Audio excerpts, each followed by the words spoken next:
আমি জয়ের পথে সঙ্গে প্রত্যেক সপ্তাহে করি, আমি সিরিয়াল করেছি, সিনেমা করেছি, গান আমি গত 8 বছর সেমি ক্লাসিক শিখেছি এবং গানে পারফর্ম করি।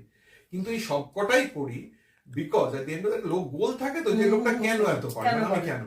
তারপরে আমি তো সিনেমায় প্রসেনজিৎ হতে চাই না, আমি গানে কুমার শানু হতে চাই না, আমি টক শোতে রাজেশ শর্মা হতে চাই না, আমি টেকনো ইন্ডিয়ার বেস্ট ডিরেক্টর হতে চাই না, আমি আমার ভ্যালুয়েশন বেস্ট ভ্যালু, আমি সব কটা করি এবং মুখটাকে নিয়ে আসি যেখানেই সুযোগ পাই, because I want to be a noted motivational speaker আর inspirational speaker in the state, in the country, in the whole world. আমি মোটিভেশনাল স্পিকারদের অনেক স্টাডি করেছি, অনেক নাম আমি কারো বলছি, শিব খেরা তার মধ্যে ইন্ডিভিজুয়াল আমার সবচেয়ে প্রিয়।